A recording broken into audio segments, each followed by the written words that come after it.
Dr. Danfield. The human mind is like a cave. Beyond the light, there are dark passageways and mysterious recesses. I, Dr. Daniel Danfield, have explored those unknown retreats and know their secrets.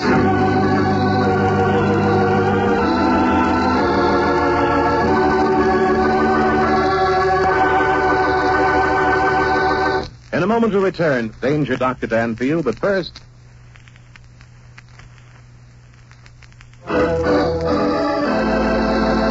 Dr. Daniel Danfield, authority on crime psychology, has an unhappy faculty for getting himself mixed up in hazardous predicaments because of his astonishing revelations regarding the workings of the criminal mind. As our story opens, we find Dr. Danfield in his office dictating to his pretty young secretary, Rusty Fairfax. It is, therefore, with regret that I'm forced to use the following incident as an example of this type of criminal mind.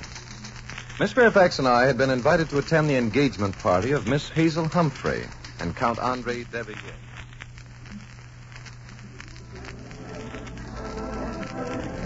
Oh, there you are, Danfield. Enjoying yourself? Indeed I am, Mr. Humphrey. It's been a long time since I've seen so many celebrities at one gathering. Well, you notice any criminal types among them? Yes, as a matter of fact, there are quite a few. What? Well, who, for heaven's sake? It would be hardly discreet for me to single out those among your friends whom I believe to have criminal tendencies, Mr. Humphrey. Oh, but look here. You can't just make a sweeping statement like that and then refuse to... I'm sorry, Mr. Humphrey, but unless you can tolerate sweeping statements, you shouldn't ask sweeping questions. Well, I say. I think we better understand each other, Mr. Humphrey. I strongly suspect that you invited Miss Fairfax and myself to your weekend house party because you're secretly amused by the nature of my work. Really, Danfield? I take my work quite seriously, you know, Mr. Humphrey. I intend to be honest in my opinions also. Otherwise, I could hardly hope for success. Honesty is the best policy, don't you think? Of course, of course. And now that we've reached an understanding, Miss Fairfax and I would be happy to leave if you feel it. Oh, not at all. Oh, look here, Danfield. Perhaps I owe you an apology. No. Frequently I run into this sort of thing. It's often necessary to point out to my friends that I'm not an entertainer, but a professional man. Quite. As a matter of fact, Danfield, I'm rather glad you're here. Oh? My wife is wearing her diamond pendant. It's quite valuable, you know. Oh, indeed, I do know. The Humphrey pendant is famous. I understand it's been evaluated at $100,000. Yes. And now that you've mentioned that there are criminals present... Oh, you misunderstood me, Mr. Humphrey.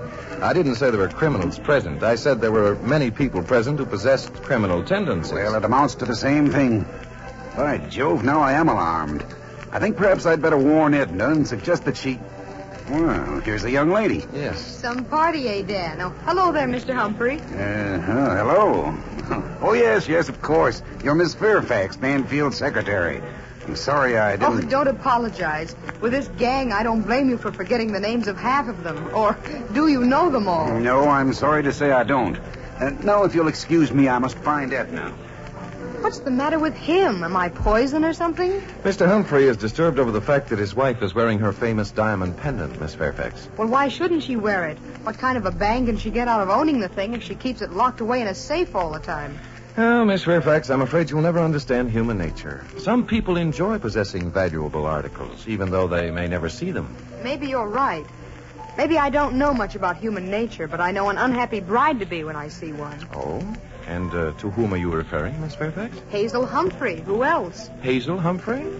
The young lady whose engagement is about to be announced?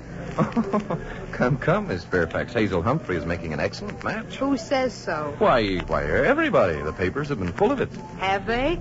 And how do the papers know how a girl feels deep down in her heart? I haven't the remotest idea how the newspapers happen to know such things, Miss Fairfax. Yet I must confess that they publish facts with an air of assurance. Well, this time they missed the boat. Take a look over there. Over where, Miss Fairfax? Over there near the doorway to the dining room. See that tall blonde girl talking to the short man with a mustache? Oh, yes. What a gorgeous creature. You would notice that. Well, anyway, that's Hazel Humphrey.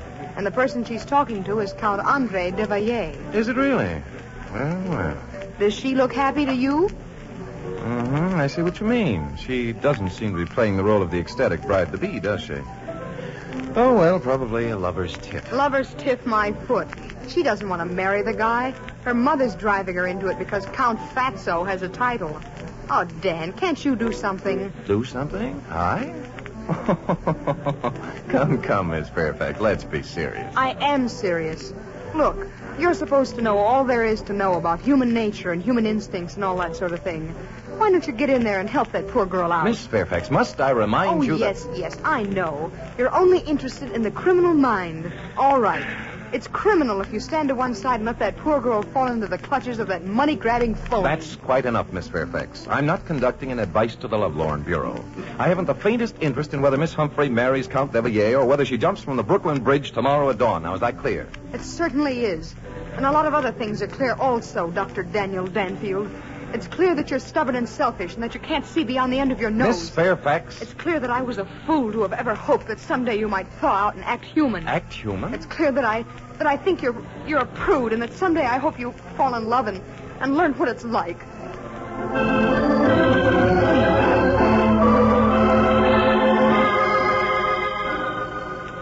Oh, ma chérie.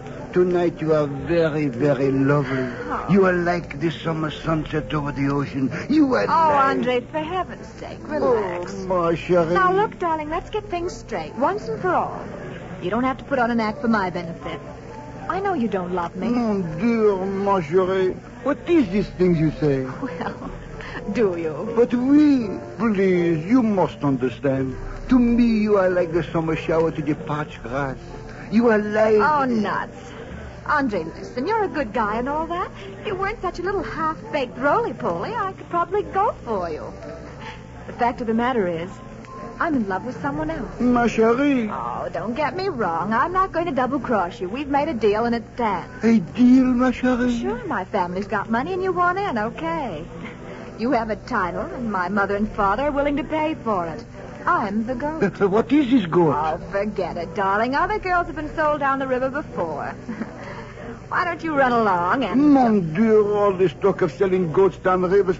I do not understand. Please, I have more words to speak. I, Count André Émile Pierre Tavillier, have the great love for you. This you must understand. In no other way will I make with the marriage. Oh, that's swell. Now that it's settled, leave us forget the double talk and make with the merriment. Shall we? Oui, so long as there is between us the understanding. We are interrupted. Oh, hello, Edwards. What's on your mind? Beg pardon, miss. There's a gentleman waiting to see you in the library. Tell him I'll be right there. Andre, darling, you'll have to excuse me for a minute. Well, why don't you go into the dining room and sample full of beverages? But these gentlemen... Oh, nobody important, darling. Just an insurance agent who wanted to talk to me about our engagement gift. Oh, then perhaps Don't bother, darling. I prefer to handle it myself. See you later. But, ma chérie, come back. André... Ray. Hello, Hazel. Oh, Ray, why did you come here? Don't you realize what will happen It if won't make any difference now if I'm seen. No difference? But, Ray, I came to say goodbye, Hazel. Goodbye? Oh, Ray, you mustn't talk like that. You mustn't. Sorry, darling. I've thought it all over. It just won't work with us. It wouldn't be fair to you. Oh, now stop it, Ray. You don't mean that. You can't mean Now, it. listen to me, Hazel. I'd be a louse if I took you away from the things you're used to, from the manner of living that you... Ray. Ray, we've been all over that before. We've settled it. We agreed that neither of us could be happy without the other. Don't those promises mean anything? I haven't got a nickel, Hazel. I'm your father's gardener. This sort of thing is for storybooks. It doesn't work in real life. It does, it will. Oh, Ray, don't you realize what you're doing to me? It's only because of you that I've been able to go through with all this engagement business. Tolerate the sentimental mush of that detestable little Frenchman. De Villier's your type. He can give you what you want. He isn't my type. He can't give me what I want. I'll not marry him whatever happens. Hazel, you've got to. Have I? Oh, Ray. Have you stopped loving me? Is that it? You know it isn't. I'll never stop loving you. Oh, then there's only one answer, darling. We'll have to go through with our plans, because if we don't, I'll make a worse mess out of things. Oh, Hazel, do you mean that? Oh, every word. Oh, my darling. I hope that's what you'd say. Oh, Ray. Hazel, the idea. Oh, Mother. So this is what's been going on. Hazel, I'm Oh, ashamed. just a minute, Mrs. Humphrey. It isn't Hazel's fault. That's quite enough, young man. Go back to your quarters at once. Pack your things and get out. No. Ray, you stay here, please. Hazel, how dare you defy me? Well, I'm sorry, Mother. I hoped we could avoid this scene.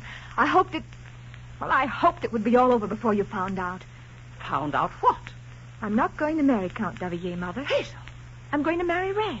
Hazel, are you out of your mind? No, I'm quite sane. I can't help it. It's Ray I love, and it's Ray I'm going to marry. Is it? We'll see about that. Well, Raymond, are you going to obey my orders? I'm sorry, Mrs. Humphrey. Leave this house at once. When I do, I'm taking Hazel with me. Why, you bother. Oh, Mother. And you, my own daughter. Is this the way you express your gratitude?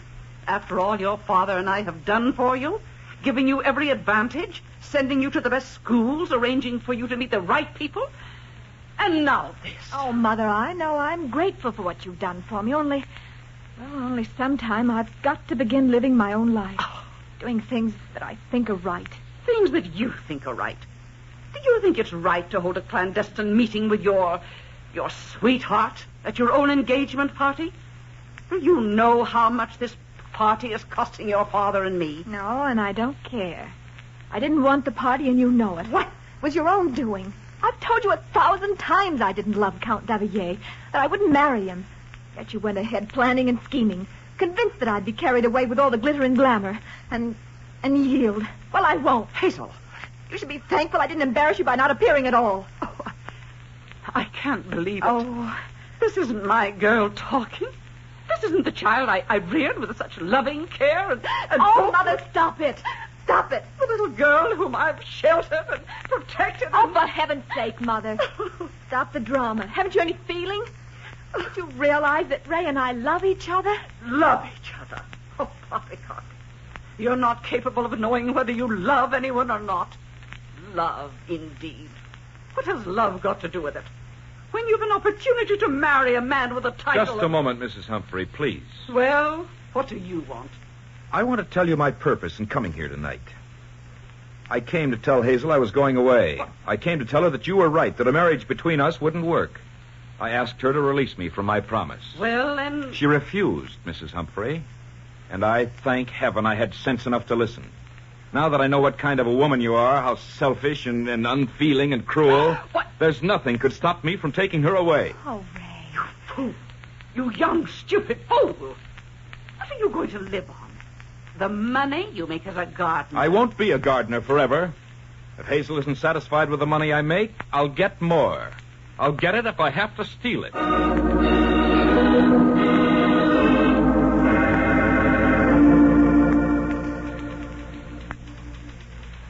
Had I known of the foregoing incidents at the time the diamond pendant was stolen, it would have helped immeasurably in apprehending the criminal.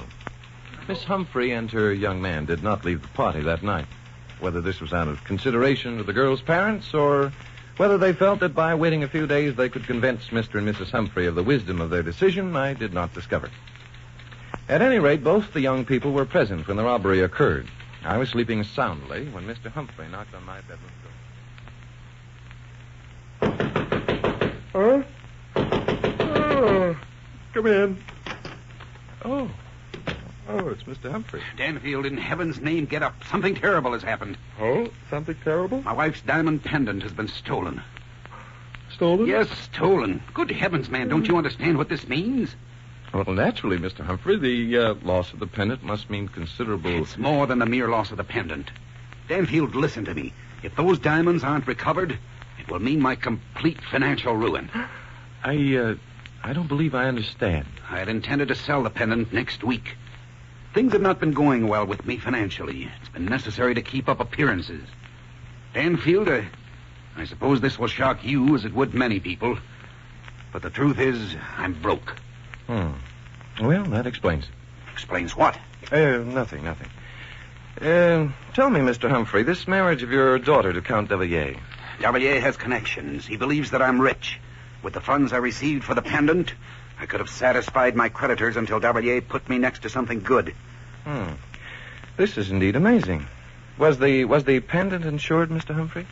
Well, no. I was forced to allow the insurance to lapse. Mm-hmm. When did the robbery take place? Sometime in the night. There was a brief shower. It woke Mrs. Humphrey.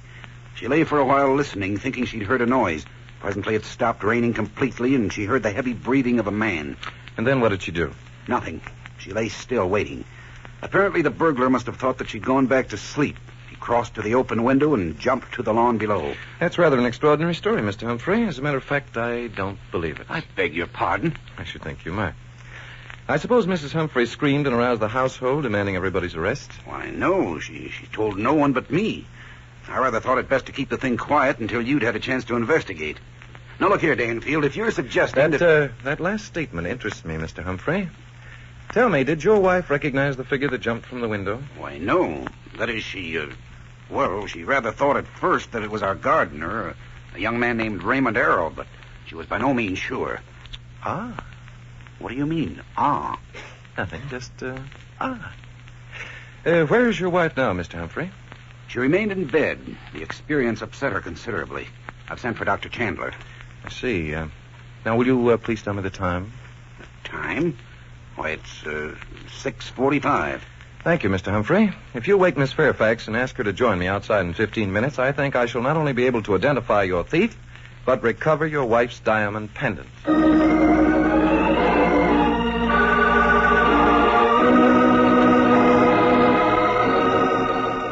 We'll return to Danger Dr. Danfield in a moment, but first...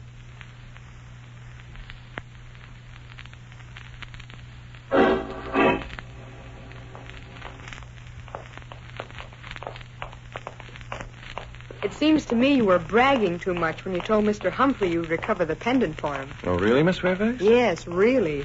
How do you know who stole it? And if you did know, what good would it do you? The thief wouldn't be fool enough to leave it lying around where you could pick it up. That's a logical deduction, Miss Fairfax. Well, then I don't see why... Here we are. That window up there opens into Mrs. Humphrey's bedroom, doesn't it? Yes. Dan, look. By George. 2 footprints plainly embedded in the soft earth beneath the window. And they're deep enough to have been made by a man jumping from the window above. Yes, indeed they are. Miss Fairfax, look. There in that leaf that's lying in the right heel mark. Well, what is it? Oh, my mistake. For a moment, I thought the reflection of the sunlight on the water cupped in the leaf was Mrs. Humphrey's diamond pendant. Dan Danfield, you're stalling. You didn't expect to find these footprints. You didn't believe that there'd been a burglar in Mrs. Humphrey's bedroom at all. Miss Fairfax. You're not fooling me. When Mr. Humphrey told you the burglar had jumped from the window, you expected to prove he was lying because you didn't think you'd find any footprints. Didn't you? Miss Fairfax. Oh, stop calling me Miss Fairfax and admit the truth. For once, you're completely wrong. Miss Fairfax, I'm never wrong. It's high time you realize that. Oh? Well, then, just how are you going to explain these footprints? If you'll come with me, I'll show you not only the pair of shoes that made those footprints, but the man who owns them.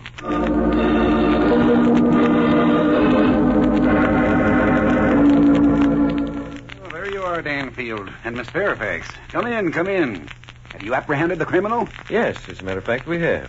It was quite simple, wasn't it, Miss Fairfax? Oh, nothing to it. Of course, I don't know who the criminal is yet. Miss Fairfax, please.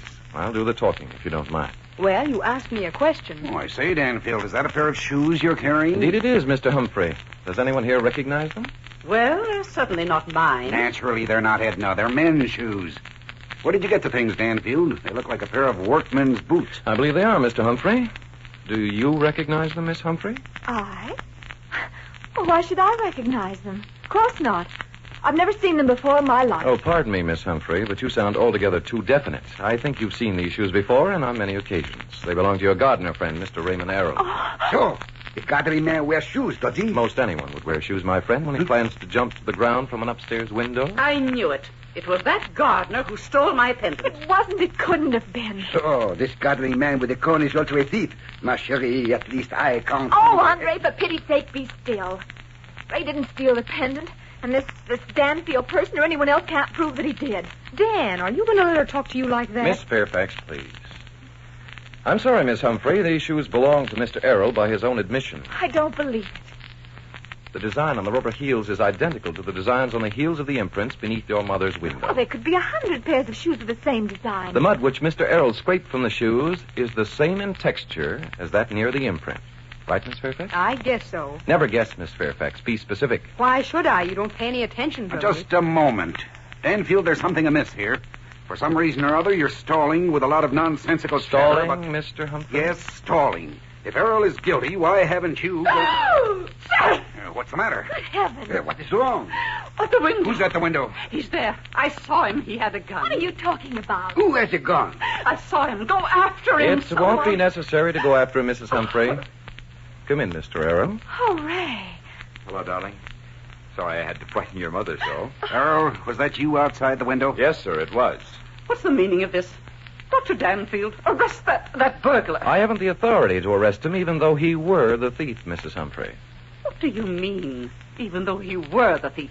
He is the thief. You've already proved it. Oh, darling, I knew you didn't do it. Danfield, will you be good enough to explain what this is all about? If given the opportunity, I'll be glad to, Mr. Humphrey. There's no need for any further... Be still, Edna. Well, I think, Mrs. Humphrey, your husband's suggestion is a good one. The more you talk, the worse you make it for yourself. why, the idea... Ever set since me- your husband told me of the man jumping from your bedroom window, Mrs. Humphrey, I wondered why you didn't scream when you saw it happen. I didn't scream. Yes, you see, there's not one woman in a million who would lie in a bed and watch a strange man prowl about a room and then see him jump from her window without raising her voice by a scream. Oh, nonsense. You'd rather gave yourself away, Mrs. Humphrey, when you glimpsed Mr. Errol's face outside the window a moment ago. Well, Of course, the reason you didn't scream last night when the prowler was in your room is because you knew his identity and knew why he was there. the idea... Edna, is this true? Who was this man? I am insult. I shall at once leave. You'll stay right here until we get through with you. Keep your hands off me, corn-gathering man. Take it easy, mister. Why don't you challenge him to a duel, Frenchie? Oh, it was Andre who was in Mother's room. Mother and Andre conspired to make it appear as though Ray were a thief. I wouldn't marry him. Oh, Mother, how could you? Edna, is this true? Speak up. Yes. Yes, it's true. I didn't want her to marry Ray. I wanted her to marry Andre because he had a title and... And the pendant? Where is it? It's in my room. I hid it there so everyone would think that Ray had stolen it. Positively, I am insult. One more minute longer, I will not stay here. I count Andre... Frenchie, with apologies to the good neighbor policy, here's a little memento that you can take back overseas with you.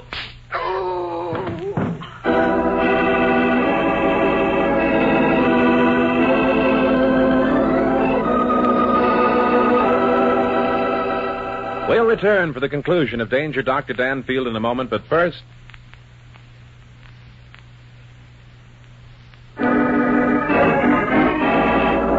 Now for the conclusion of Danger Dr. Danfield.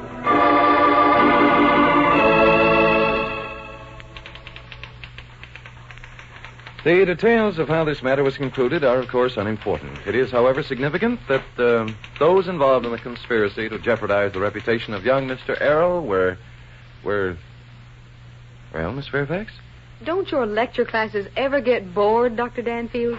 Bored? My lecture classes? Come, Miss Fairfax, whatever put that idea into your mind? Because you're always feeding them this double talk about criminal potentialities and the workings of the criminal mind. Well, Miss Fairfax? Why don't you make it a little spicy?